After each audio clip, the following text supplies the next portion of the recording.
नमस्कार। विश्व संवाद केंद्र शिमला की ओर से मैं कृष्ण मुरारी आपका हार्दिक स्वागत करता हूं। आज हमारे मध्य श्रीमान किस्मत कुमार जी मौजूद हैं। ये बिलासपुर के निवासी हैं और बाल्यकाल से ही राष्ट्रीय स्वयंसेवक संघ से जुड़े हैं। इसके अलावा जिला विभाग व अन्य विभिन्न दायित्वों का निर्वहन करते हुए मौजूदा समय में प्रांत कार्यवाह का दायित्व निभा रहे हैं। साथ ही हमारे साथ एक और शख्स जुड़ेंगी, डॉक्टर मोनिका जी। डॉक्टर मोनिका जी सामाजिक समरसता मंच की सदस्य हैं और हिमाचल प्रदेश केंद्रीय विश्वविद्यालय में बतौर सहायक आचार्य कार्यरत हैं। तो मेरा आग्रह है किस्मत जी से वो अपना उद्बोधन रखें। नमस्कार। जैसा कि आज के इस कार्यक्रम के संदर्भ में हम सबके ध्यान में है कि आज के दिन विशेष को ध्यान में रखते हुए और अपने कार्य की रचना की जो मूल प्रकृति है उससे उस विषय का लगाव होने के कारण आज हिमाचल प्रांत के सामाजिक समरसता मंच की ओर से मुझे आपके सामने एक विषय रखने का निर्देश प्राप्त हुआ है और हम सब के बीच में संवाद सेतु के रूप में विश्व संवाद केंद्र हिमाचल शिमला जिसका केंद्र है उसके द्वारा आपसे अपने इस विषय पर सामूहिक रूप से चिंतन और मंथन करने का अवसर प्राप्त हो रहा है। सर्वप्रथम तो आज के दिन विशेष को लेकर के जो दुनिया भर में एक शंखनाद चल रहा है, उस शंखनाद, उस ध्वनि के इस वेला पर मैं आप सबको बधाई दूंगा, शुभकामनाएं दूंगा कि आज के इस वैश्विक परिवर्तन की बेला पर हम सब अपनी दैनिक दिनचर्या के कुछ कामों में से समय निकाल करके भगवान श्री राम के जीवन के कुछ प्रसंगों को सुनकर के अपने जीवन की दृष्टि को तय करने के लिए, अपने जीवन पथ पर चलने के लिए, उसका बल प्राप्त करने के लिए आज विश्व संवाद केंद्र के माध्यम से हम सब आपस में एक प्रकार से जुड़ करके इस विषय के साथ जुड़ने का भाग्य प्राप्त कर रहे हैं। आज की जो पीढ़ी इस देश में और इस दुनिया में है वो सचमुच में पता नहीं हमारे पूर्वजों का, हमारे बुजुर्गों का और हमारे परिवारों का किस प्रकार का वो सौभाग्य होगा, किन कर्मों का वो फल होगा, किन जन्मों का वो फल होगा, जिसके कारण इस देश के इतिहास के 492 वर्षों के बाद फिर से हम एक ऐसे अवसर के साक्षी बन रहे हैं, गवाह बन रहे हैं, जिसके लिए लगभग हमारे इस समय तक 25 पीढ़ियां संघर्ष करती रही।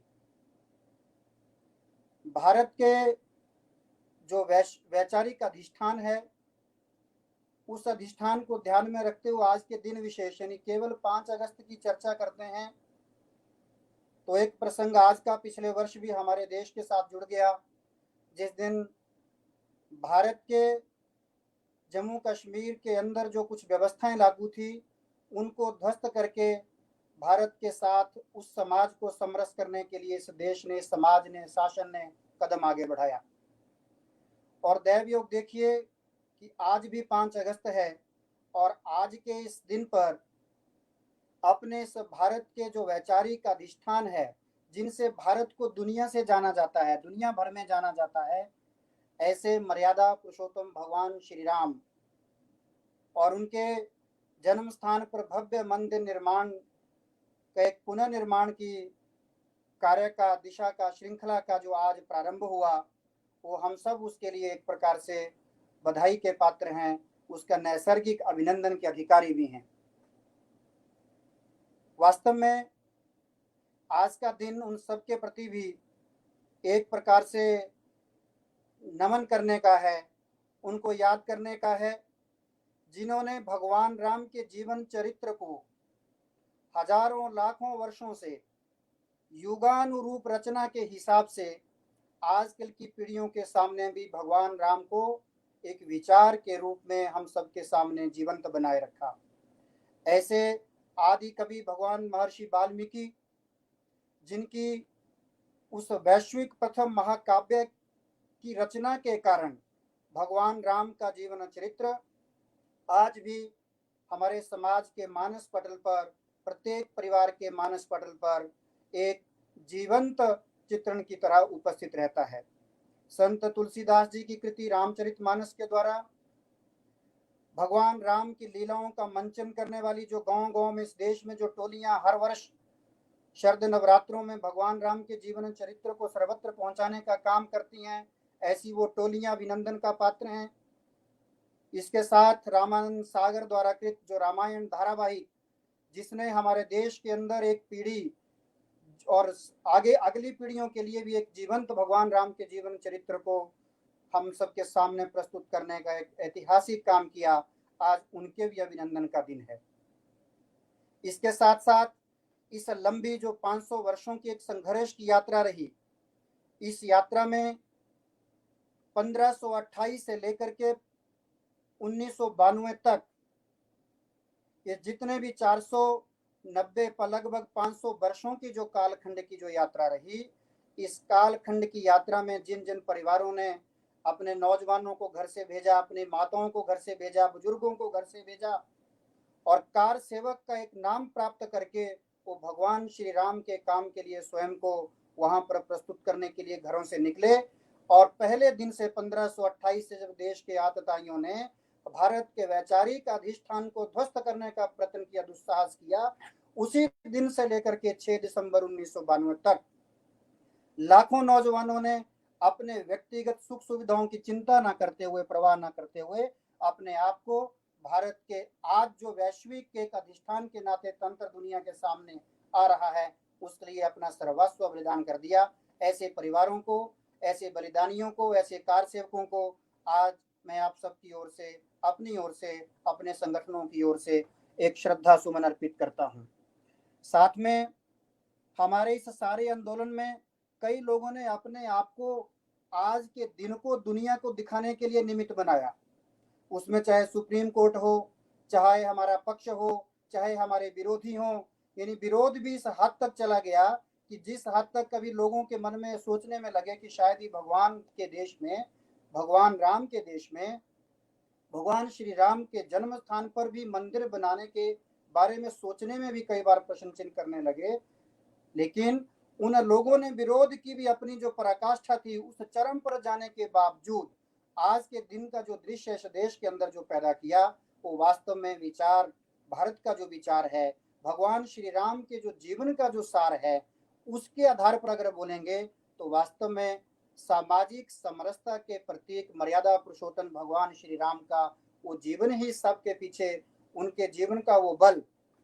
आज भी युगों युगों बाद भी इस देश को उस अवस्था में लेके जा रहा है। यानी वैचारिक विरोधियों ने भी,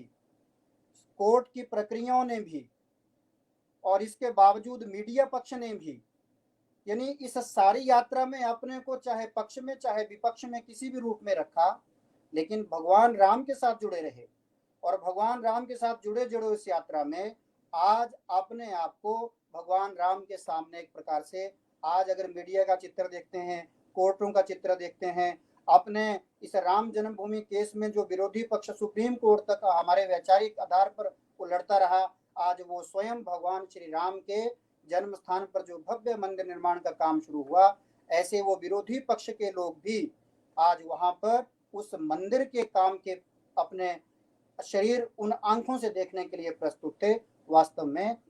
इसके पीछे आज का जो समरसता मंच ने विषय तय किया, सामाजिक समरसता के प्रतीक मर्यादा पुरुषोत्तम भगवान श्री राम, एक कुल मिलाकर के उनके जीवन का ही प्रेरणा है कि कोई ना कोई किसी को निमित्त बना करके अपने समाज के संकल्प को मजबूत करते हुए, उसकी परीक्षा लेते हुए कि इस समाज के अंदर जिसके लिए, जिसके उद्धार के लिए वो अपने आप को प्रस्तुत करते हैं, उस समाज में संघर्ष करने का मादा कितना है, जिस देश में भगवान स्वयं को भी जिस देश की मिट्टी में जन्म लेकर के यहाँ आकर के इस देश की मिट्टी में बच्चा बन करके, बालक बन करके खेलना पसंद करते हैं, उस देश का जो समाज है वो इस मेरे विचार के लिए कितना संघर्ष रहता है। हमारे समाज ने भी उस विचार को, उस परीक्षा को सफल करके आज के दिन को एक प्रकार से देख करके अपने बुजुर्गों को, अपने पूर्वजों को एक प्रकार से उस परीक्षा में भी सफल सिद्ध कर लिया। वास्तव में हम अपने देश के बारे में जब बात करते हैं तो दुनिया में ऐसा मानते हैं कि ये भगवान का देश है, और भगवान ने समय समय पर उन सब बातों को हम सबके सामने युगानुकूल रचना के हिसाब से रखा भी है। ये भगवान का देश है। भगवान ने इस देश की धरती पर पैदा होकर के एक बाल लीलाओं के रूप में बचपन की तरह, यौवन की तरह और एक जैसा जीवन समाज के एक व्यक्ति को जीना चाहिए, ऐसे प्रसंग यहाँ पर आकर के इस देश की धरती पर स्वयं उपस्थित किए। दुनिया में कोई ऐसा देश नहीं ध्यान में आता जिस देश में उस देश के लोग उसको माँ के रूप में, भगवान के रूप में ऐसी उसकी पूजा करते हों। तो कुल मिलाकर के कह सकते हैं कि अपने देश को तो भगवान राम के बारे में एक भजन भी करता है, हम सुनते आए हैं कि बाल लीलाओं में जब उस भजन को सुनते थे, ठुमक चलत रामचंद्र बाजत पैजनिया, ठुमक चलत रामचंद्र। यानी कुल मिलाकर के एक बालपन से भगवान राम बालक राम से लेकर के भगवान राम मर्यादा पुरुषोत्तम बनने तक की जो यात्रा एक सहज रूप से समाज के बीच में की। कभी ऐसा चमत्कारिक व्यक्तित्व, कभी ऐसा कुछ किसी भी प्रकार के संसाधनों का उपयोग किए बिना अपने जीवन के तप के बल पर जब जैसी परीक्षा की घड़ी आई, उस घड़ी में उसके अनुसार निर्णय करके अपने इस देश की परंपरा को, अपने उस वंश की परंपरा को, इस देश की पहचान को अगली पीढ़ियों को सौंपने में सिद्ध किया। इसलिए आज हमारे देश में उस नाम से परिचय भारत ही राम, राम ही भारत। और वो राम जिनको हमने कहा वो सामाजिक समरसता के प्रतीक राम। यानी समरसता जो शब्द है वो एक प्रकार से, उसके लिए कई और शब्द भी आजकल हम सुनते हैं, प्रयोग करते हैं। कई बार उसको समता के रूप में सुनते हैं, कई बार समानता के रूप में सुनते हैं, लेकिन हमारे यहाँ शब्द जो प्रयोग हुआ समरस। समरस यानी जिसको देखने, सुनने और उपयोग करने की समान समदृष्टि है। केवल समता नहीं है, समता शब्द में भी कुछ अधूरा रहता है, समानता शब्द भी कुछ अधूरा रहता है। यानी समता और समानता के साथ जब ममता जुड़ती है, इन जब शब्दों को आपस में हम जोड़ करके भावपूर्ण ढंग से देखते हैं, तो कुल मिलाकर के ऐसा ध्यान में आता है कि जहाँ रस का सार है, जहाँ यश का सार है, इन दोनों शब्दों को जब जोड़ते हैं तो समरसता शब्द को सार्थक करने वाले व्यक्तित्व इस देश की धरती में हुए। आज उसी प्रतीक में मर्यादा पुरुषोत्तम श्री राम को हम स्मरण करते हैं, याद करते हैं। छोटे छोटे प्रसंगों से जब उनको आज के दिन की महत्व और विशेषता ध्यान रखते हैं, तो आज जिस काम का प्रारंभ हुआ तो उस दृष्टि से भी विचार करते हैं तो आज एक दिन में एक विशेष आयाम और जुड़ गया। वो आयाम है भारत के संविधान की मौलिक भावनाओं को आज भारत की सरकार ने दुनिया के सामने स्वयं अयोध्या जी में भगवान श्री राम की जन्मभूमि पर उपस्थित करके भारत के संविधान के एक पृष्ठ को दुनिया के सामने ले आई। भारत के संविधान का एक पृष्ठ यानी क्या? जब बाबा साहब भीमराव अंबेडकर जी ने भारत का संविधान का निर्माण किया तो उस सारे संविधान को फिर से देखा, फिर से पढ़ा, तो कुछ मन को तसल्ली नहीं हुई। तो अपनी टोली में चर्चा की कि क्या इसमें कमी लग रही है, क्या इसमें कुछ और हो सकता है। इतने दिन लगा करके भारत का संविधान सारी टीम ने मिलकर के बनाया, फिर भी उसमें कहीं ना कहीं कुछ कमी लग रही है क्या? तो ऐसा ध्यान करते करते अंत में एक कलकत्ता के बड़े प्रसिद्ध चित्रकार, जिनका नाम जो है हमने बड़े भारत के जो दुनिया भर के जो श्रेष्ठ चित्रकार हैं उनमें उनका नाम लिया जाता है, स्वर्गीय श्री नंदलाल बोस। ऐसे जिनको अपनी कलाओं के लिए जाना जाता था, चित्रकारी के लिए जाना जाता था, ऐसे नंदलाल बोस जी को अपने पास बुला करके उस टोली ने जिसने संविधान बनाया उससे चर्चा की कि संविधान तो लिख दिया, पैराग्राफ तो इसमें टाइप हो गए, भावनाएं भी इसमें डाल दी, लेकिन ऐसा लगता है अभी भी इसमें शब्द ही दिख रही हैं। इन शब्दों के साथ इस देश के मूल विचार को, इस देश की भावनाओं को इस संविधान में भरने के लिए आप अपनी चित्रकारी के माध्यम से क्या कर सकते हैं। तो नंदलाल बोस का नाम जो आज मैं आपके सामने ले रहा हूं, उस महापुरुष ने उस कालखंड में अपने जीवन की सारी साधना को इकट्ठा करके भारत के ऐसे 20-22 कई चित्रों का एक प्रकार से उन्होंने कलाकृतियों को बनाया, और उनमें से कुछ चित्रों को चुन करके भारत के संविधान के किसी एक भाग में, किसी दूसरे भाग में, किसी तीसरे भाग में स्वयं को एक प्रकार से, जैसा बाबा साहब भीमराव अम्बेडकर ने कहा कि शब्द तो लिख दिए, लेकिन इन शब्दों को भारत की भावनाओं को व्यक्त करने के लिए कुछ और संकेत चाहिए, कुछ चित्र चाहिए, कुछ कला का प्रतिभाकरण इसके अंदर चाहिए। तो नंदलाल बोस जी ने उस जिम्मेदारी को बड़े ही एक प्रकार से गौरवपूर्ण ढंग से पूरा किया, और भारत के संविधान की जो मूल प्रति है उसमें इस देश के जो इस देश के जो मूल वैचारिक जो व्यक्तित्व थे, जिनके कारण दुनिया इस देश को जानती थी, ऐसे चित्रों का समावेश, जिसमें आज का जो हमारा जो भारत का जो एक राजकीय चिन्ह है, भगवान श्री राम का सपरिवार, भगवान राम और जानकी माता जानकी और लक्ष्मण ऐसे रथ पर बैठ करके विराजमान, भगवान श्री कृष्ण, बुद्ध, ऐसे इस देश के जो मूल वैचारिक व्यक्तित्व थे, उन सब के चित्रों का उसमें समावेश किया। आज 5 अगस्त 2020 को भारत के संविधान के उस पृष्ठ को सार्थक करने का काम, जिसको कहा गया कि हमारे देश का संविधान पंथ निरपेक्ष है, कुछ लोगों ने कुटिल बुद्धि से षड्यंत्र करके उस पंथ निरपेक्ष शब्द को धर्म निरपेक्ष बोलना शुरू किया। उसके कारण हमारे देश की जो पीढ़ियां 50, 60, 70 साल में इस शिक्षा के तंत्र से निकली, उन्होंने धर्म निरपेक्ष अर्थात धर्म से ही निरपेक्ष, जो काम समाज के लिए करना चाहिए, जो काम सत्य को लड़ने के लिए करना चाहिए, यानी धर्म का हमारे विचार से लेना देना कोई नहीं, तो कुल मिलाकर के उस विचार से दूर करने का जो षड्यंत्र हुआ, आज भारत के शासन ने, स्वयं प्रधानमंत्री ने उसका प्रतिनिधित्व करते हुए भारत के संविधान के उस पृष्ठ को आज पूरी दुनिया को एक प्रकार से बताया कि भारत के विचार के अंदर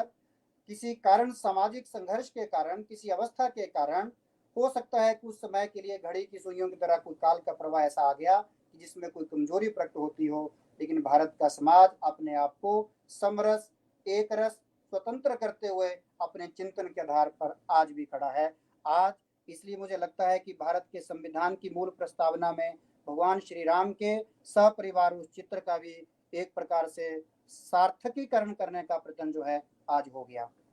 भगवान श्री राम यानी सामाजिक समरसता के प्रति, समरसता यानी केवल कोई जाति आधारित कोई एक आधे विषय को लेकर के शब्द प्रयोग नहीं होता। समरसता यानी विचारों की, समरसता यानी कर्मों की, जिसमें एक दूसरे के भाव के साथ मिलकर के दो शरीर एक मन, इस भाव को पकड़ करके जब कोई काम किया जाता है तो घटनाएं बचपन से ही गुरुकुल के आश्रम में रहते हुए उन्होंने अपने गुरुदेव से सीखी। 15 वर्ष की आयु में विश्वामित्र जब राजा दशरथ उनके विवाह इत्यादि की चिंता करने की योजना में लगे, तो जैसे ही उनकी उस बात की तैयारी चली तो भगवान की योजना के अनुसार महर्षि विश्वामित्र महाराजा दशरथ के सामने प्रकट हो गए, इस राम को मेरे पास भेज दीजिए। लेकिन दशरथ घबराने लगे कि आपके राम अभी 15 वर्ष के हैं, छोटे हैं, क्या करेंगे। नहीं, आज इनके जिम्मे कोई और विशेष काम लगने वाला है, आप इनको भेजिए। तो दशरथ ने कहा, मैं खुद चलता हूँ, मैं सेना भेजता हूँ, अयोध्या के पास एक राजतंत्र बहुत बड़ी संख्या में खड़ा है, मैं सैनिक में और लोग आपके पास भेजता हूँ। तो विश्वामित्र ने कहा, नहीं, मुझे यही राम चाहिए, और इस राम के सहयोगी ये जो लक्ष्मण इसके साथ चलने को अगर तैयार है तो ये चाहिए। इन दोनों बालकों को देकर के आप निश्चिंत होकर के अयोध्या का राज चलाइए, और मैं ये जिस काम के लिए एक प्रकार से मनुष्य रूप में इस धरती पर आए हैं और मनुष्य के जीवन की जिम्मेदारियों का प्रारंभ, यानी इनका सामाजिकरण करने की ओर, जो सामाजिकता का संबंध भगवान राम से बताया, ये बालपन से भगवान राम के जीवन का कार्यारंभ भी यहीं से हुआ। हम सब जानते हैं कि महर्षि विश्वामित्र उनको जब जंगल में अपने साथ ले गए तो रास्ते में उनका शिक्षण, प्रशिक्षण, प्रबोधन और सामाजिक जिम्मेदारियों का आह्वान उनके अंदर इंजेक्ट करते रहे, उनके अंदर उसको परिवेशित करते रहे। और जो जो आवश्यकताएं तंत्रों की भी थी वो विश्वामित्र उन बालक राम और लक्ष्मण के अंदर भरते गए। और ताड़काबद्ध ऋषियों के यज्ञों की सुरक्षा करना ऐसा राम की एक सामाजिक जिम्मेदारी है। हम सब ने अभी ताजा ताजा रामायण देखा तो ऋषियों के यज्ञों को जो आतताई दुराचारी विचार के लोग उनमें एक प्रकार से भग्न करने की कोशिश करते थे, वो बालक राम और लक्ष्मण दोनों मिलकर के एक सामाजिक जिम्मेदारी का निर्वहन करते हुए कि ये जो ऋषियों का जो विचार है इसको जीवंत रखने के लिए बचपन से ही उनका शिक्षण प्रशिक्षण महर्षि वशिष्ठ और विश्वामित्र के सानिध्य में प्रारंभ हो गया। अब ऋषियों का विचार यानी क्या? हम सब जानते हैं कि भारत का जो विचार है उसकी परंपरा के पीछे हमारी जो कुछ विशेषताएं हैं जो सारी दुनिया को बताई। एक श्लोक हम सुनते हैं, कई बार हम शब्द प्रयोग भी करते हैं कि अयम निजहा परोवेति गणना लघुचेत साम उदार चरिता नाम तु वसुधैव कुटुंबकम। ये ऋषियों का विचार है, ये भारत का विचार है, ये हिंदू विचार है, ये मर्यादा पुरुषोत्तम राम के जीवन का एक संस्कार है कि सारी दुनिया का एक प्रकार से जिसको अपना परिवार मान करके उसका संरक्षण करना, उसको अपना परिवार मान करके चलना, उसके लिए इस देश की धरती को निमित्त बना के दुनिया के संकटों का समाधान करना, ऐसा राम ने अपने जीवन के आधार पर आदर्श स्थापित करके हम सबके सामने आज भी रखा। कई बार पढ़ा लिखा व्यक्ति मन में अनेक प्रकार के द्वंद्व में पड़ने के बाद सोचता है कि भारत का विचार कहीं छोटा तो नहीं है। कि भारत का विचार यानी भारत का विचार का जब हम शब्द प्रयोग करते हैं तो क्या लगता है कि भारत का विचार ऐसा है कि जो सारी दुनिया के लिए अपने घर में बैठकर के मंगल की कामनाएं करता है, सुख शांति की कामना करता है, प्राणियों में सद्भावना हो, विश्व का कल्याण हो। यानी ये भारत का मौलिक विचार है, ये ऋषियों का विचार है। उस ऋषियों के विचार को अगली पीढ़ियों में किस प्रकार से हम संरक्षण करने के लिए उसका सामाजिकरण कर सकते हैं, ऐसा महर्षि विश्वामित्र ने जब राम और लक्ष्मण को अपने साथ 15-16 साल के जीवन में लेकर के गए तो राम के जो व्यक्तित्व में उस विचार की रक्षा करने के लिए स्वयं को कैसे प्रस्तुत करना, चाहे जितना मर्जी संकट आ जाए लेकिन उन समस्याओं से घबराने का काम नहीं हो सकता, तो हम सब उस प्रसंग से भली प्रकार से परिचित हैं। ऐसे ही राम का जब जीवन विचार जब आगे चलता है तो वहीं से आप जानते हैं कि महर्षि विश्वामित्र जी के पास से सीता ने झाड़ू पोछा करते घर में जिस धनुष को उठा करके साइड में रख दिया तो सबको लगा कि अब तो सीता के स्वयंवर की एक प्रकार से धनुष ही माध्यम बनने वाला है। और उस माध्यम को पूरा करने के लिए महर्षि विश्वामित्र उस राम और लक्ष्मण को जो जैसा ही उनको उसकी जानकारी मिलती है वहाँ कोई स्वयंवर होने वाला है और उस रचना के हिसाब से वहाँ पर पहुँचते हैं और सारे प्रकार के एक प्रकार से महाराजा दशरथ, राजा जनक और ऐसे सबको जोड़ने का काम यानी जंगल के में गए हुए राम और लक्ष्मण और महर्षि विश्वामित्र एक ऐसी परिपाटी की शुरुआत करते हैं कि हमारे बालकों के भविष्य का भरोसा इन ऋषि मुनियों ने जो तय कर दिया वो फाइनल है, उस पर किंतु परंतु प्रश्न करने का विचार नहीं है, उसके बारे में किसी भी प्रकार का अपने मन में शंका और समाधान रखने का भी कोई कारण नहीं है। यानी भगवान राम ने अपने बड़ों की एक प्रकार से आज्ञा का पालन करने का सहज संस्कार उसका एक प्रैक्टिकल जो था वो वहीं से प्रारंभ किया। सीता स्वयंवर, सीता को वर्ण करने के पश्चात अयोध्या में जब वापिस आते हैं और हम सब जानते हैं कि उस राजपाट की घड़ी सौंपने की जो एक प्रकार से तैयारी हो गई और उस तैयारी में एक मोड़ आ गया कि कैकेयी के द्वारा जैसा हम सब जानते हैं, और वो घड़ी राम को राम सिद्ध करने में आज हजारों वर्षों बाद भी जब उसका स्मरण हमारा समाज करता है, हिंदू समाज करता है, भारतीय विचार के नाते करते हैं कि राम ने किस चीज को अपनाया। यानी ऐसे तो राम बालक थे, राजकुमार थे और ऐसा सामान्य जीवन जैसे बाकी राजकुमारों को था, सो राम का भी था, लक्ष्मण का भी था, भरत का भी था, शत्रुघ्न का भी था। लेकिन पिता के दिए हुए वो वचन, माताओं में भी भेद ना करने की दृष्टि का शिक्षण, और एक माता ने पिता के साथ कोई अगर वचन दे करके रखा और पिता ने कोई वचन दे करके रखा और माता ने लेके रखा है और पिता को संकट में पड़ता देख और अपने इक्ष्वाकु वंश की सारी परंपराओं को एक प्रकार से जिसको बोलते हैं कसौटी पर परखने का जो समय आया, तो उस राजकुमार राम ने राजा राम बनने के बजाय एक सन्यासी, एक वनवासी राम बनने का जो निर्णय किया, उस निर्णय ने ही आज राम को उस भौतिकवादी सुख सुविधाओं से दूर करके उस राम को वनवास की ओर जो एक क्षणिक निर्णय, अच्छा इतनी सी बात है जिसके कारण माता कैकेयी इतनी अप्रसन्न दिख रही है, पिता इतने दुखी दिख रहे हैं, इतनी सी बात, यानी आज सामान्य जीवन में परिवेश में जब हम घटनाओं को सुनते और देखते हैं आज के युग में, तो ऐसा लगता है कि ऐसा जीवन चरित्र क्यों रखा होगा राम ने उस समय,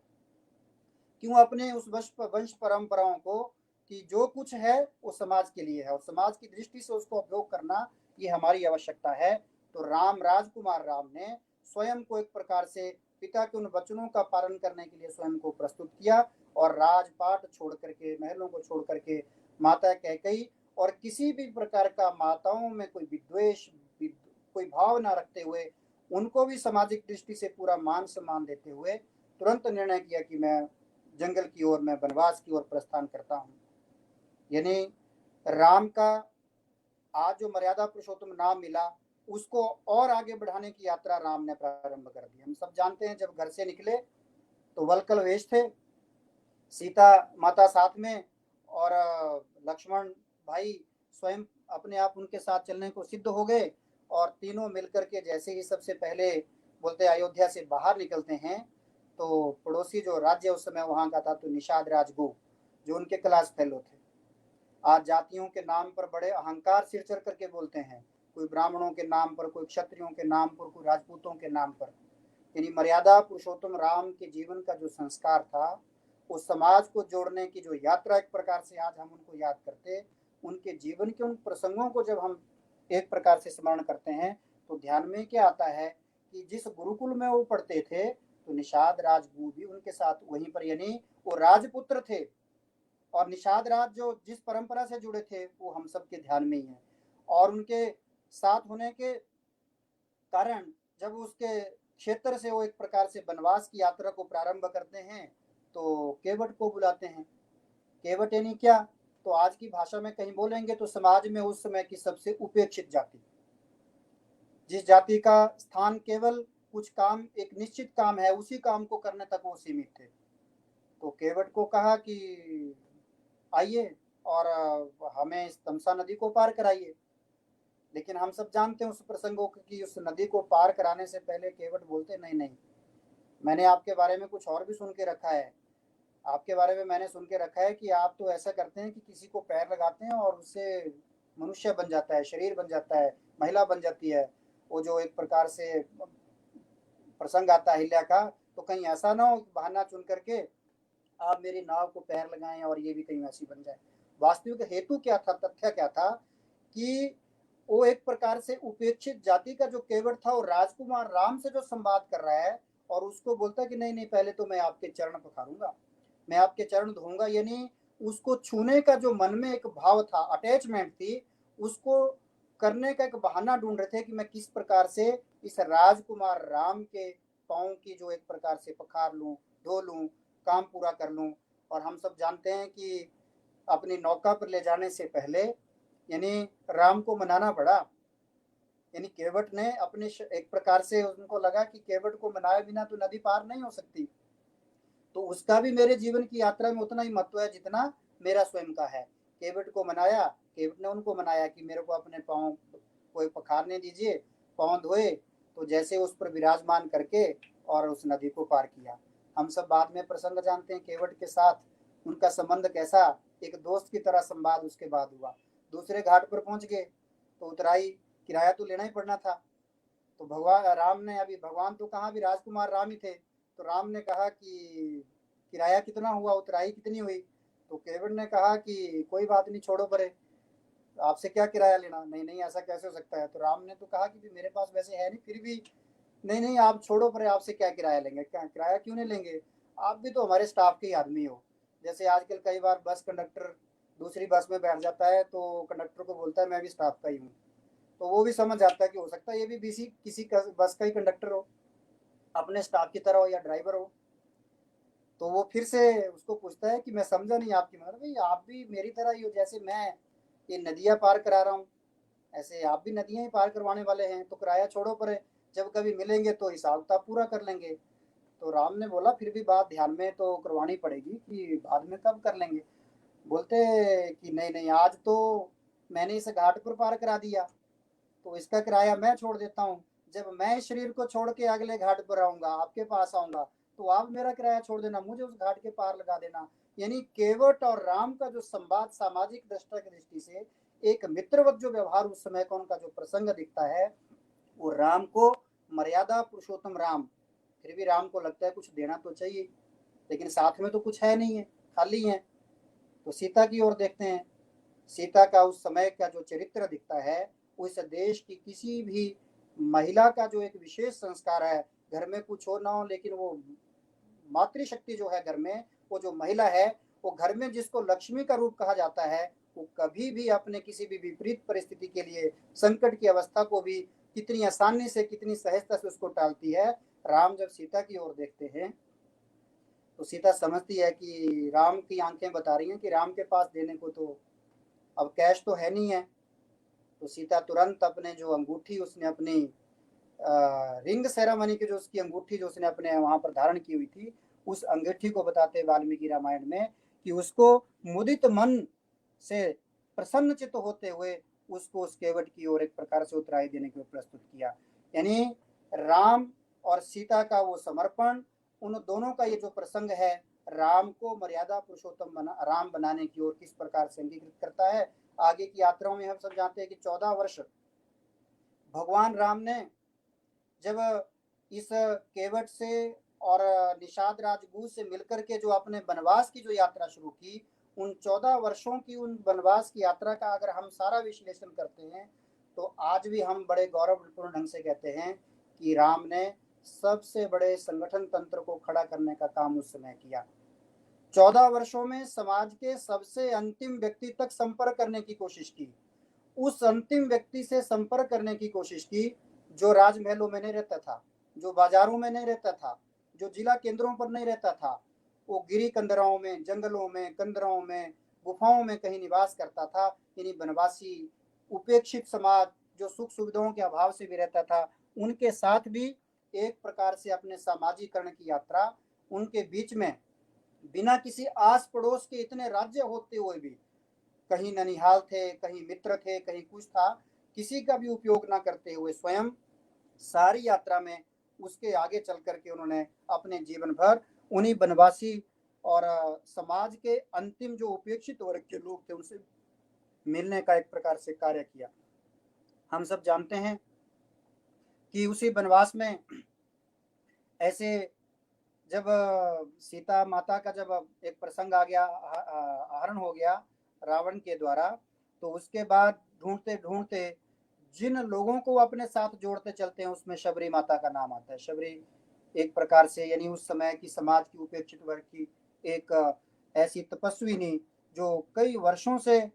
उनको बता के रखा कि राम तेरी कुटिया में आएंगे, उस राम को यानी अपना सारा यौवन गुजार दिया कि राम मेरी कुटिया पर आएंगे। और राम मेरी कुटिया यानी भीलनी, उस समय के समुदाय के हिसाब से अगर बोलेंगे, तो उसके घर पर जाकर के जब राम जाते हैं, तो हम मानते हैं उसको कि भीलनी उस आनंद में, उस उन्माद में, उस मस्ती में ये भी भूल गई कि जो बेर उसको एक प्रकार से रखे राम को खिलाने के लिए, वो कैसे बेर थे, मुंह में डाल करके, जूठे बैर मुंह में डाल करके भगवान राम को चेक करके कहीं मेरे राम को खट्टे बैर ना चले जाएं। और राम उसी स्वाद, स्नेह, उस आत्मीयता के आधार पर कई बार हमारे भी यहाँ ऐसे प्रसंग बनते हैं कि कहीं चाय पीने का प्रसंग आता है, कहीं प्रसाद लेने का, और जिस भाव से कोई प्रस्तुत करता है, लाख कमी होने के बाद भी अगर उसके अंदर वो भावना विद्यमान है और पीने वाला उस भावना को पढ़ता है, तो जितना मर्जी उसके अंदर सामने भौतिकवाद दृष्टि से गड़बड़ दिखती हो, तो भी उसको स्नेह रूप सभी स्वीकार करते हैं। जैसे राम ने अपने उदाहरण से रखा कि शबरी जो है उनको जूठे बैरी खिलाई जा रही है, और उस स्नेह में राम भी एक रूप, एक रस,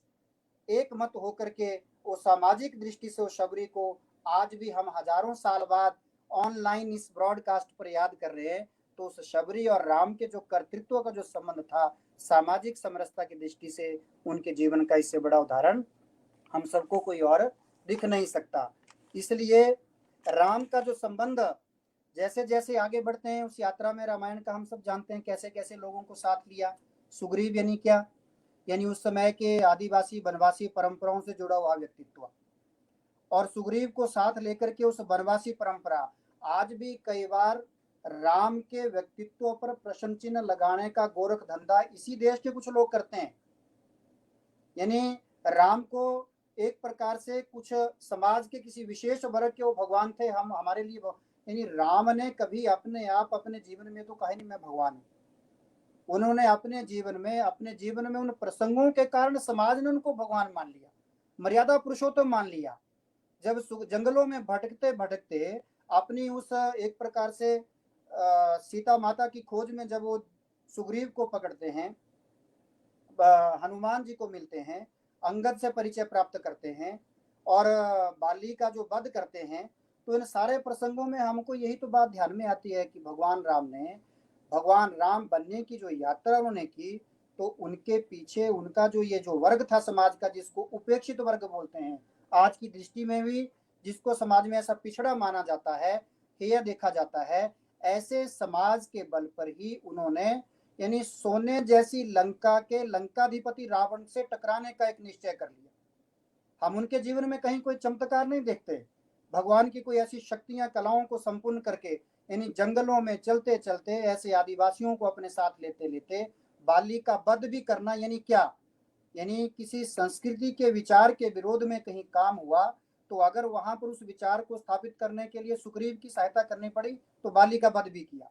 बाली का वध यानी क्या कि भाई की पत्नी का हरण करने वाला जो है व्यक्तित्व समाज के सामने आदर्श नहीं हो सकता, इसलिए बाली वध को भी उचित मान करके उन्होंने उस संस्कृति की रक्षा करने का काम हम सबके सामने आज भी रखा। और हम सब जानते हैं उसकी आगे की यात्रा में जामवंत, जटायु, यानी इन सब नामों के बारे में देखते हैं और ऐसा बोलते हैं कि भगवान राम ने अपने इस भगवान शब्द को प्राप्त करने के लिए, मर्यादा पुरुषोत्तम शब्द को प्राप्त करने के लिए समाज के इन्हीं उपेक्षित, पीड़ित, जिनको आज की भाषा में वंचित, शोषित, जितने मर्जी शब्द प्रयोग करो, इन्हीं के दम पर कोई सेनाओं को नहीं बुलाया क्षत्रियों के साथ में, कोई और काम नहीं किए, इन्हीं का एक प्रकार से संगठन का काम करके, इन्हीं की जाति बिरादरियों के नेतृत्व से संपर्क करके, इन्हीं की जाति बिरादरियों के समाज के प्रतिष्ठित लोगों को की पर्सन मानते हुए एक सुविधा संपन्न एक प्रकार से साम्राज्यवादी राजा यानी लंकाधिपति से टकराने का एक प्रकार से निश्चय कर लिया। और प्रकृति को भी एक प्रकार से अपने साथ जोड़ करके हम सब जानते हैं कि भगवान राम पर उन्होंने लंका पर एक प्रकार से अपने वैचारिक अधिष्ठान पर विजय प्राप्त करने का काम, सीता माता को छुड़ाने का काम उस कालखंड में उन्होंने किया। अब ध्यान में क्या आता है कि उस यात्रा में जब राम का जो एक प्रकार का वो जीवन है, वो आज भी हम हजारों लाखों वर्षों बाद घर में बैठ करके इस जीवन चरित्र को जीवंत रख करके जिस देश की संस्कृति में कहा कि ये हमारे लिए मर्यादा पुरुषोत्तम है, भाई का भाई से व्यवहार, भाई का माता से, पुत्र का पिता से, पुत्र का माता से, ऐसा व्यवहार रखते हुए मित्र का व्यवहार, यानी सुग्रीव के साथ जो मित्रतापूर्ण व्यवहार किया। और उसके बाद इतना ही नहीं, तो जब लंका पर विजय प्राप्त कर ली तो विभीषण को वहां राजपाट सौंपा, विभीषण को राजपाट सौंपा, यानी लंका तो अच्छी, हम सब जानते हैं कि सब सुविधाओं से सोने की लंका थी, लेकिन उस लंका को अपने आधिपत्य में नहीं लाया। यह है भारत का मूल विचार, दुनिया को अपने विचार के आधार पर सबको बढ़ने की स्वतंत्रता है, समानता है। राम चाहते तो उसको भी उस समय अयोध्या के अधीन लाते, लेकिन नहीं, विभीषण को उसका एक उत्तराधिकारी मानते हुए एक राजपाट सौंप करके लंका का राजा उनको बना करके अब अपनी उस सोने की लंका को नामे लक्ष्मण रोस्ते स्वर्णमयी लंका अपी नामे लक्ष्मण रोस्ते, उसको छोड़ करके जननी जन्मभूमि स्वर्गादपि गृहसी, ये भारत का विचार है। आज भारत को एक प्रकार से संगठित,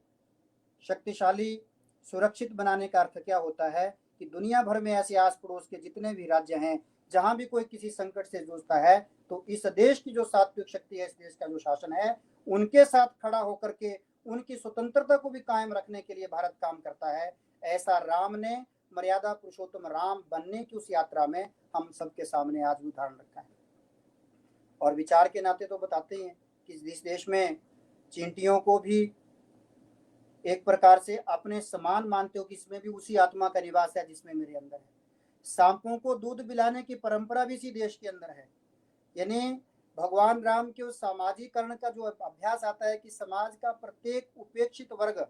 यानी उपेक्षित व्यक्ति भी मेरा मित्र है, वो भी मेरे लिए एक प्रकार से आत्मीय है, उसके बिना मैं संगठन खड़ा नहीं कर सकता। उनको अपने साथ लेते हुए, उनके साथ जुड़ते हुए, वो अपनी उस तपस्या के कारण, उस त्याग के कारण, उस अपने कर्म के कारण आज राम बने। एक प्रकार से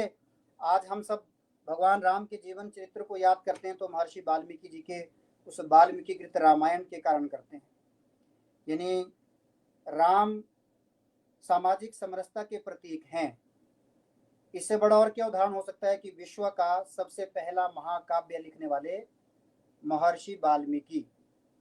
जिन्होंने भगवान राम की बायोग्राफी को स्वयं लिखा, किसी और ने नहीं लिखा, और स्वयं लिख करके महर्षि वाल्मीकि जी ने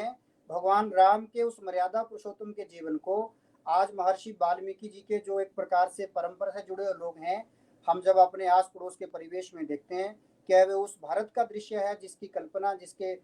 चलने के लिए भगवान राम ने केवट को गले लगाया, निषाद राज को गले लगाया और समाज के उपेक्षित पीड़ित बंधुओं के साथ मिलकर के अपने इस देश को दुनिया की एक प्रकार से सामाजिक सुरक्षा का एक प्रकार से तंत्र बनाया। ऐसे महर्षि वाल्मीकि जी का लिखा हुआ रामायण हमें अपने घर में मिलता है। महर्षि वेद व्यास जी जो दासी पुत्र थे, समाज के उपेक्षित वर्ग से आते थे, उनका लिखा हुआ महाभारत हमको मिलता है घर में। और इसी परंपरा में जब हम आज के भारत की बात करते हैं, जिसमें भगवान श्री राम के जन्म स्थान पर उस मंदिर का जो पुनर्निर्माण की प्रक्रिया का प्रारंभ हुआ, उस संविधान की प्रक्रिया को लिखने वाले,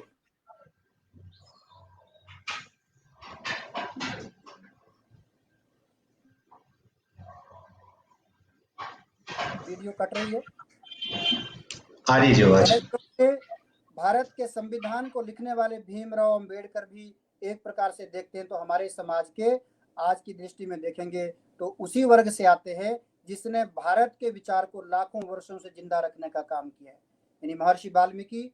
महर्षि वेद व्यास और डॉक्टर भीमराव अंबेडकर, इन जब सब कामों की तुलना करते हैं तो उस युग के वो भीमराव अंबेडकर थे, इस युग में भारत के संविधान को लिखने वाले ये महर्षि वाल्मीकि हैं, जिन्होंने भारत के उस विचार को कि हमारे यहाँ भेद नहीं है, छुआछूत नहीं है, जाति भेद नहीं है, राम के जीवन का वो संस्कार आज भी उनके शिलान्यास में उस काम में प्रकट हुआ। हम जब जानते हैं कि भगवान राम के मंदिर निर्माण की जो शिलान्यास रखा गया सबसे पहले, वो भी हरिजन वर्ग के कामेश्वर चौपाल नाम के जो एक बिहार के एक व्यक्तित्व है, उनके द्वारा भगवान राम के इस मंदिर का शिलान्यास किया गया। और आज जिस काम का एक प्रकार से प्रारंभ हुआ, उस काम का प्रारंभ करने के लिए सारे देश भर के तीर्थ स्थानों से मिट्टी लाई गई, प्रसिद्ध जल स्रोतों की मिट्टी लाई गई। आज जिस काम का प्रारंभ हुआ, उस काम के प्रारंभ के समय इस देश की सभी परंपराओं से जुड़े हुए लोग राम के सामाजिक नेतृत्व को स्वीकार करते हुए आज अयोध्या जी में उपस्थित थे। और उनकी उपस्थिति में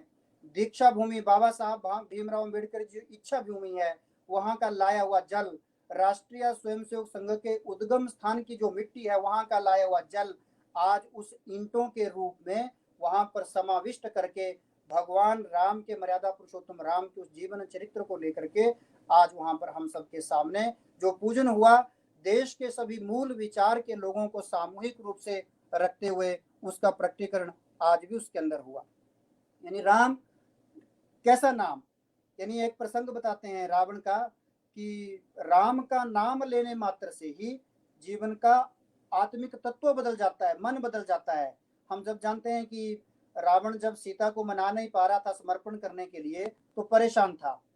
और वो राम का व्यक्तित्व कितना बड़ा था, कितना श्रेष्ठ था कि जब वो रावण परेशान हो गया तो मंदोदरी के कक्ष में जाकर के वहां गिड़गिड़ाता कि ये सीता है जो मानती नहीं है, जो समर्पण नहीं करती है, मैं सारी दुनिया की सुख सुविधाएं उसको देने की जो गारंटी देती हूँ, लेकिन अभी वो समर्पण करने को तैयार नहीं है। तो मंदोदरी उसको समझाती थी, बुझाती थी कि तू फालतू में किस चक्कर में पड़ा रहता है, वो सीता है। लेकिन जब रावण का हठ इतना ज्यादा बढ़ गया, इतना जिद्दी हो गया, तो एक बार मंदोदरी ने बोल ही दिया, तो फिर तू रावण के रूप में उसके सामने मत जा, तू राम के रूप में उसके सामने जा। यानी राम मर्यादा पुरुषोत्तम क्यों कहलाए, उनके जीवन के तप का बल कितना श्रेष्ठ था, कितना सुंदर था, उसका इस प्रसंग में जिक्र मिलता है कि मंदोदरी की इस सलाह पर जब उन्होंने कहा कि भी तू राम का रूप धर के एक बार सीता के सामने जा, फिर क्या होता है, तो रावण का उत्तर मंदोदरी को मिलता है कि मंदोदरी जो तैने आज ये बात बोली है मैंने पहले सोच ली कई बार कि मैं राम के रूप में छल कपट करके, जैसे मैं उसका हरण छल कपट से करके लाया और मैंने सोचा भी मैं राम बन करके उसके सामने जाऊं, तो फिर क्या हुआ, तो जितनी बार भी मैंने राम बनने की सोची तो उतनी बार ही मुझे सारे समाज की माताएं बहनों की तरह व्यवहार प्रारंभ हो गया, मुझे वो बेटी के रूप में, मुझे बहन के रूप में, मुझे माँ के रूप में, यानी राम को स्वयं को सोचते ही मेरे अंदर इतना परिवर्तन हो जाता है। ऐसे मर्यादा पुरुषोत्तम राम, उनके जीवन के संघर्ष की यात्रा के कारण वो मर्यादा पुरुषोत्तम राम बने। आज भारत के समाज ने सारी दुनिया को अपने इस भगवान श्री राम के जन्म स्थान के लिए जो संघर्ष करना पड़ा, उस यात्रा का जो आज एक समापन हुआ, हमारे जीवन काल में हमको जो आज ये देखने का अवसर प्राप्त हुआ, ये सारा जब हम चिंतन करते हैं तो 492 साल में कभी समाज ने संघर्ष करने में पीछा नहीं छोड़ा, कभी समाज पीछे नहीं हटा। लेकिन इसी कालखंड के बीच में 1925 में डॉक्टर हेडगेवार जी के द्वारा इस देश के मूल विचार को इस मिट्टी से जोड़ने का काम शुरू किया गया, जिसको हम राष्ट्रीय स्वयंसेवक संघ के नाम से जानते थे। और 1925 में प्रारंभ हुए उस काम को अभी 100 वर्ष नहीं हुए,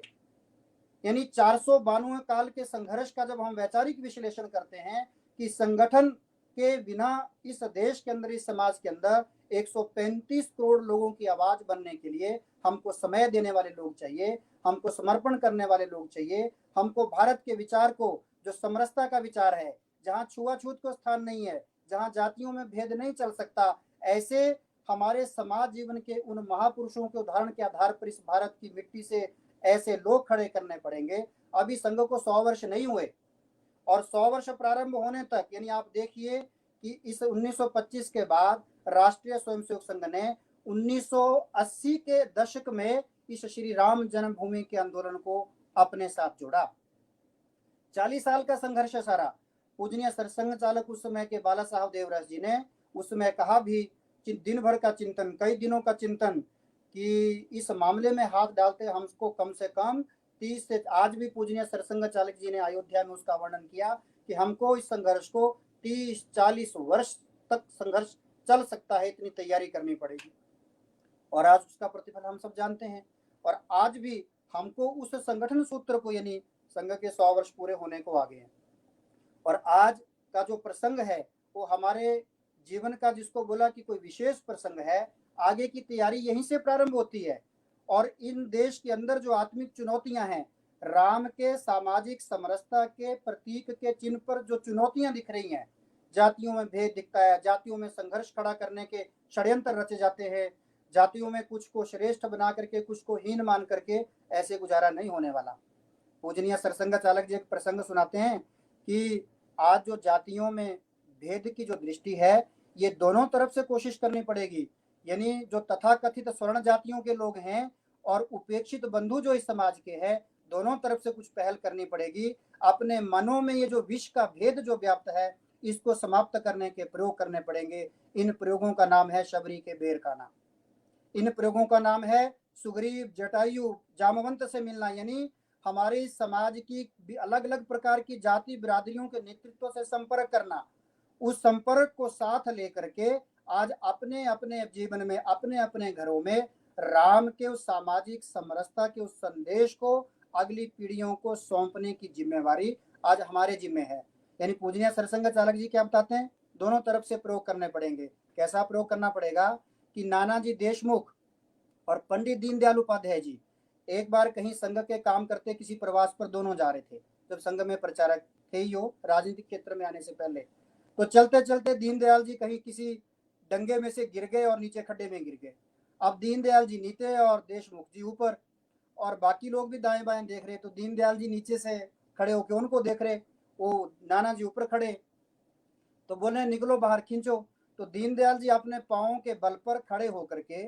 पंजों के बल पर थोड़ा 2 इंच और ऊंचा उठाया, हाथ ऊपर किया, लेकिन उससे ऊपर नहीं आ सकते थे। तो नाना जी ऊपर खड़े थे, यानी ऊपर खड़े हुए व्यक्ति ने ऊपर से हाथ नीचे किया, और हाथ नीचे किया मतलब दीनदयाल जी का जो नीचे गिरा हुआ व्यक्ति है उसका हाथ पकड़ा, तो उनका हाथ पकड़ करके दीनदयाल जी उस खड्डे में से बाहर आ गए। कहने का भाव क्या बताया कि जब समाज में ऐसे घटनाक्रम दिखते हैं तो किसी भी मजबूरी के कारण, किसी भी घटना के कारण जो समाज के नीचे कोई व्यक्ति खड़ा है और उसी समाज की रचना के कारण जो ऊपर खड़ा है, जब दोनों एक दूसरे के ऊपर, दीनदयाल जी अपनी एड़ी पांव के बल पर थोड़ा जोर ऊपर की ओर लगाते हैं और ऊपर वाला जब नीचे झुकता है, तब दोनों को मिलकर के समाज को गति प्राप्त होती है, तब एक मन एक रस समाज का दृश्य प्राप्त होता है। इसलिए आने वाले कालखंड में आज का दिन हमारे लिए संकल्प का दिन है। उस संकल्प के दिन में भारत की और भी चुनौतियों से जूझने की एक प्रकार से क्षमता बढ़ने वाली है। आज जो भारत का जो विश्वास जगा, आज हम जानते हैं कि देश के विभिन्न राजनीतिक दलों ने भी हो सकता है जीवन भर विरोध किया, मीडिया के लोगों ने जिन लोगों ने किसी कारणवश विरोध किया, आज सबका समर्पण करता दिखता है, क्योंकि एक प्रकार से संगठन की शक्ति, विचार की शक्ति अगर सात्विक है तो दुनिया उसके साथ जुड़ती है, और विचार में अगर कमजोरी है तो दुनिया समर्पण नहीं करती है। इसलिए आज भारत के अंदर जितने भी लोग रहते हैं, हम हिंदू शब्द प्रयोग करते समय इस देश के अंदर रहने वाला चाहे मुस्लिम वर्ग हो चाहे ईसाई वर्ग हो, इसके बारे में भी डॉक्टर हेडगेवार बड़ा स्पष्ट चिंतन करते थे कि भारत के अंदर जो आज मुस्लिम वर्ग है, भारत के अंदर जो आज ईसाई वर्ग है, ये हमारे हिंदू समाज की उस समय की कमजोरी के कारण आज भारत में मुस्लिम और ईसाई के रूप में खड़ा है। और आने वाले जब संघ के 100 वर्ष पूरे हो रहे हैं और अपने समाज की और जातियों में भेद की उस समस्या को समाप्त करना पड़ेगा। कैसे करना पड़ेगा? जैसे राम ने शबरी के बैर खाए, हमको भी समाज के ऐसे उपेक्षित वर्ग के बंधुओं में चाय का कप पी करके आना है। तर्क से बहस से व्यक्ति नहीं जुड़ता,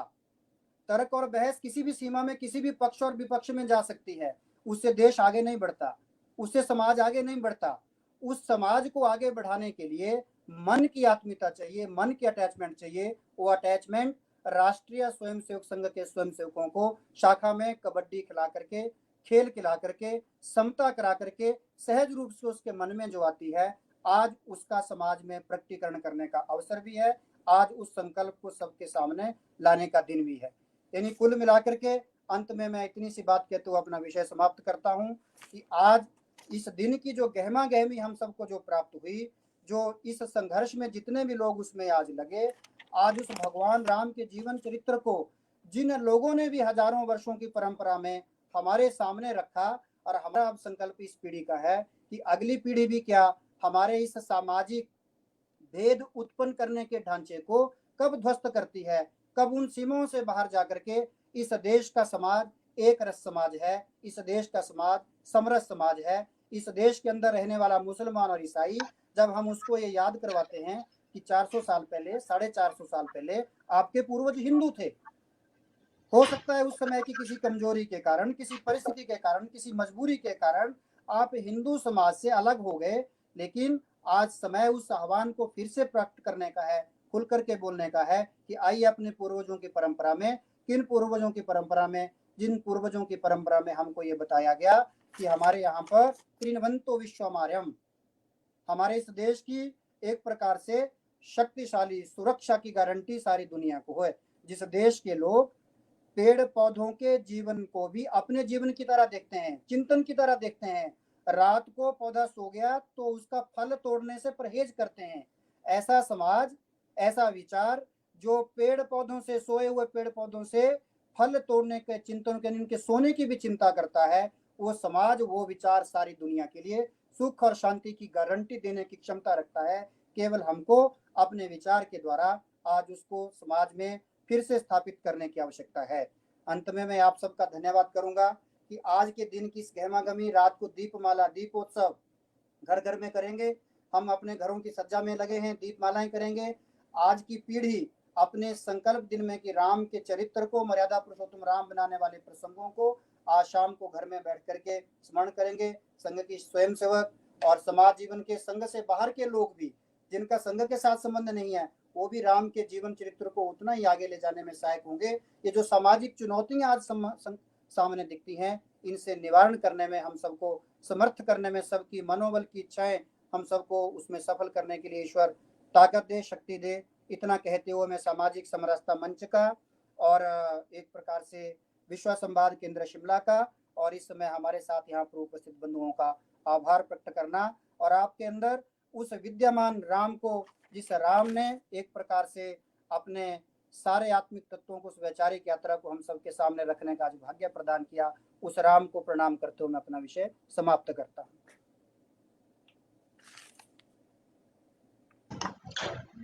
विश्व संवाद केंद्र शिमला की ओर से हम प्रांत कार्यवाह किस्मत कुमार जी का आभार जताते हैं कि उन्होंने इतना गूढ़ विषय लिया कि किस तरीके से श्री रामचंद्र जी का चरित्र सामाजिक समरसता से भरा था। और उम्मीद है कि आज हमारे जितने जो स्वयंसेवक हैं और जो देश और समाज के बंधु हैं, वो दीप मालाएं जलाकर फिर दोबारा से एक दीपावली मनाकर राम का एक जो नया मंदिर निर्माण जो अब हो रहा है, पुनर्निर्माण, उसमें सब अपना योगदान देंगे। उसी के साथ मैं सामाजिक समरसता मंच की ओर से डॉक्टर मोनिका चौधरी जी की ओर से भी आभार जताऊंगा। तकनीकी कारणों से वो नहीं जुड़ पाई। उम्मीद है अगली बार आप उनसे जरूर मिलेंगे। धन्यवाद।